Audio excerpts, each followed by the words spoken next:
Hey guys, it's Phoebe. I'm sure that you're all very aware of the tragic, heartbreaking news that Heidi Broussard has been found, and very sadly she's no longer with us. She's passed away. I'm not going to go into too much detail, as I'm sure you're aware of most of the facts, but there is a female suspect in custody. She has been charged with kidnapping and tampering with evidence. There's no murder charge at the moment, but of course if evidence does connect her to the murder of Heidi, this will then become a capital case. So this female suspect was a very close friend to Heidi, and she took a very keen and unique interest in Heidi's pregnancy and the delivery of baby Margot. She was actually present in the room when baby Margot was born. FBI believed from pretty much the outset, very early days, that it was very likely to be an abduction, and they strongly believed that it would be by somebody that was close or certainly knew Heidi. Austin PD, Texas Rangers, the FBI, the detectives, everybody involved has worked so hard. It's only a week, which is really pretty quick and great to get this. Well, it's not resolved, is it? But but to get the suspect locked up and in custody within 7 or 8 days, that's just brilliant work on behalf of law enforcement down in Texas. Well done, guys. So the female suspect is still down in Harris County at the moment, but she will be taken back up to Austin later on this afternoon. No extradition or anything's involved, because it's still within the same state, so that makes it all a bit more straightforward, thankfully. I did just want to state very clearly that the FBI and the police, law enforcement, do not believe that Shane is involved in any way. They do not believe he is involved.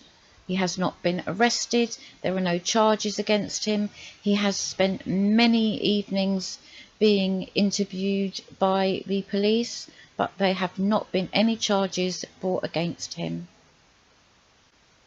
And that poor man was crucified, wasn't he? I think this is just a really good, I don't know what the words to use really, but a good example of why we should wait and not speculate. I think, yes, speculation is good to a degree, but you have to stay responsible, don't you, with your thoughts and what you say to people, and certainly what you write on the internet. Shane and his father have been crucified. That's the only word I can think of. Hounded and crucified, not just on YouTube, on Facebook, everywhere. And as it turned out, Shane had nothing, no involvement at all. So it's a really good example, guys. But of course, AD, he had to go there, didn't he? He had to go there with his body language video, analysing Shane's body language. And that's what we're going to discuss tonight. I'm just furious. I'm absolutely furious. Even the title of his video infuriates me. Body language data. Well, if you look up the actual definition of the word data, it's either data on a computer, the symbols and all the stuff that's transmitted and then stored on a computer, or the philosophical definition is, and I quote, things known or assumed as facts, making the basis of reasoning or calculation. That's the definition of data. So he considers his body language to be things known or assumed as facts, making the basis of reasoning or calculation. I'm just stunned. And some of you might feel I'm being a bit picky, just criticising him for one word, but if you have heard him crucify Shane, he literally crucifies him over the use of one word. So, you know, I don't feel too bad by calling AD out on his use of the word data. So we're just going to have a look at a very few clips, guys, just out of interest, really. I think this man is dangerous. I really do. I think he's dangerous. Dangerous and irresponsible. Just listen not to just what he says, but his tone of voice, the almost arrogance, like he's entitled to do this. He's got no training. Let me remind you, he's got no law enforcement training and certainly no body language training whatsoever. So how he thinks he qualifies to even go into this much detail and analyse Shane's body language, I have no idea. It's just sheer arrogance. Have a look and please listen. I'm going to tell you the body language. I'm going to tell you what I see. What I see, I don't like. I don't like the bruises. I don't like the bruises. I don't like it when a man cries but there's no tears. I don't like it. What I see, I don't like. I don't like the bruises. Okay, so he doesn't like what he sees. Well, I don't see bruises. I don't know about you. I don't see bruises. I call it fur. A man's fur. He's got furry hands. It's his hair. It's hair on his hands. They aren't bruises on Shane's hands. It's his fur. Even if he did have a couple of bruises, he's a mover. I guess that might be like a removal company, or, you know, it's a physical job, so it wouldn't be that surprising if he did have a couple of bruises on his hands. But anyway, I don't believe they are bruises. I believe that it's Shane's fur.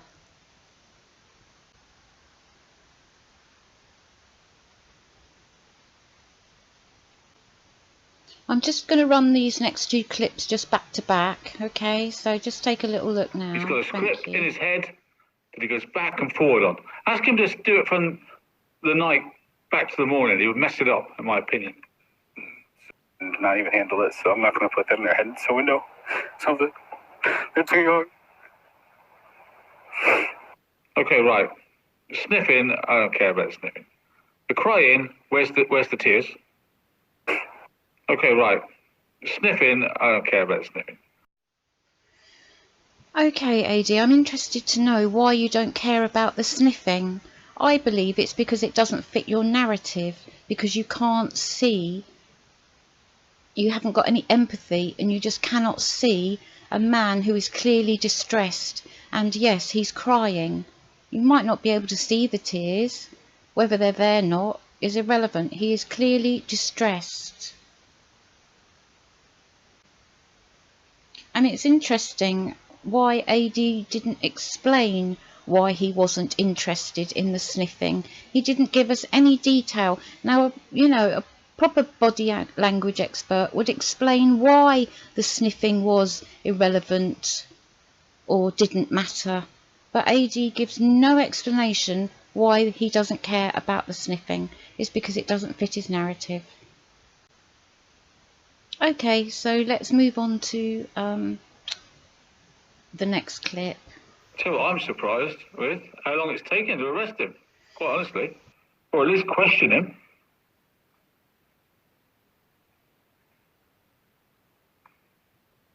Getting there though, isn't it?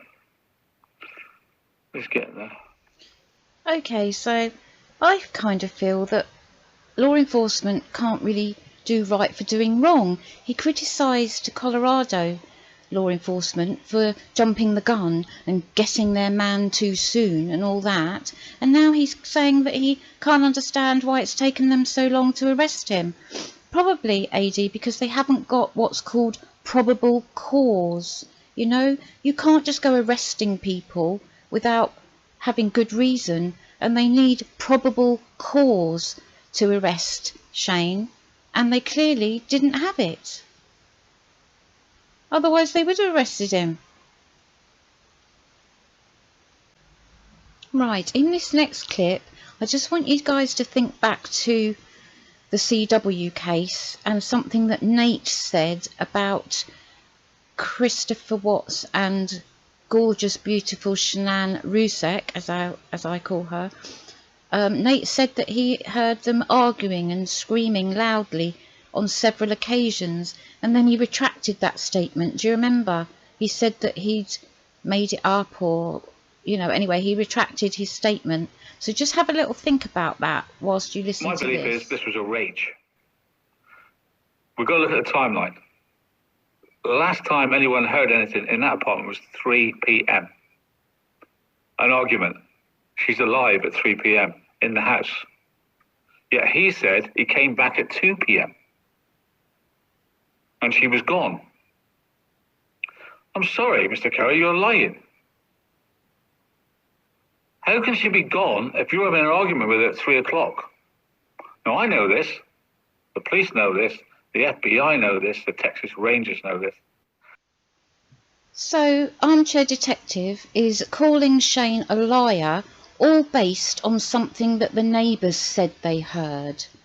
And you remember, as I said, Nate retracted his statement. He said he didn't hear them arguing. But also it's been reported in this case that the argument wasn't coming from Heidi and Shane's apartment. It was actually coming from the apartment next door, the one that backed onto Heidi and Shane's apartment. So nobody heard any arguing at 3 o'clock in Shane and Heidi's apartment. It just didn't happen. So again, AD, you've jumped the gun and you've put all your trust, to the degree where you have outrightly said that Shane is a liar, in the statements or hearsay of neighbours. I mean, really? Goodness me, I tell you, if ever I went missing, or if anything ever happened in my family or my loved ones, there's one person I would not want investigating the case. Wouldn't want him anywhere near it. You'd all be visiting me in jail, probably, guys, to be honest. Not because I would have done anything wrong, but because AD would be accusing me of doing something that I hadn't done. I'm sorry, Mr. Carey, you're lying. I'm sorry, Mr. Carey, you're lying. Oh, and don't you sound so confident when you're saying that, Armchair Detective, so confident. You know best, don't you? You know everything. Just by the body language. And what neighbours have said that they've heard. Honestly, I have no words, guys. I'm trying not to raise my voice. But it gets worse. Trust me, it gets a lot worse. I'm sorry, folks. The data says what it says. I came home at 2 o'clock and she wasn't there. And yet neighbours heard a almighty row at 3 p.m. He didn't pick up the boy till 6. 3 hours he had to dispose of what he had to dispose of. Armchair Detective? Are you being serious, Armchair Detective? Calling Shane a liar and accusing him of disposing what he had to dispose of? Sorry, but in my book that is totally unacceptable.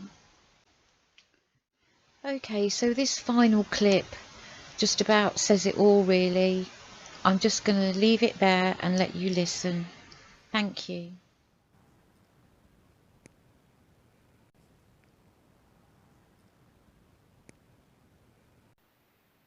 If you're involved, I don't care. Set her to the side. She'll find her way home. Just bring her home safe, or put her somewhere safe. Dr. B just sent me a message. She's watching. Good friend of mine, psychiatrist, psychologist, or doctor and everything. She said, set her aside. He did say that. I listened 3 times. So AD states that Shane said set her aside, and he listened to it 3 times. So that's exactly what we're going to do, guys. We're going to listen to it 3 times. Listen very carefully for set her aside. Thank you. Set her to the side. She'll find her way home. Set her to the side. She'll find her way home. Set her to the side. She'll find her way home. Did you hear set her aside? I heard set her to the side. And yes, I probably am being very picky, but then so is AD. And this is a man's life we're talking about. It's his, you know, his reputation, it's his everything that we're talking about. His potential future, his freedom, his liberty, everything. Set her aside. Set her to the side. She'll find her way home. Just bring her home safe. Set her aside. Set her to the side. She'll find her way home. Just bring her home safe. You know, I really do believe that AD forgets that these are real people that he's talking about. And like I said before, this is his freedom, his life, his future, Shane, I mean. Yet AD is constantly crucifying him and getting it wrong. He didn't say set her aside. I hope you agree with me. You may not. If not, that's fine. Absolutely fine. I welcome everyone's opinions. You don't have to agree with me. Anyway, unfortunately, it gets worse, quite a lot worse. Just take a listen. Dr. B just sent me a message. She's watching. Good friend of mine, psychiatrist, psychologist, or doctor and everything. She said, set her aside. He did say that. I listened 3 times. Set her aside. Put her aside. That's for inanimate objects, not for human beings. You don't set humans aside. Is he talking about setting, putting aside a body? Is he talking about setting, putting aside a body? I'm not going to make any comment about that. I just can't. I have no words. I'm speechless. Set her to the side. She'll find her way home. Shane is referring to, you know, just drop Heidi off anywhere. It doesn't matter. She will find her way home. And that's because previously victims of an abduction that has happened, hasn't it? Where their abductor has literally just dropped them off on the side of the road and they've managed to find safety somewhere. That is what Shane is referring to. Okay, everyone, I'm going to leave it there for now. But I'm just wondering, you know, how did we get from here Set her to the side. She'll find her way home. Just bring her home safe. to here? Is he talking about setting, putting aside a body? Is he talking about setting, putting aside a body?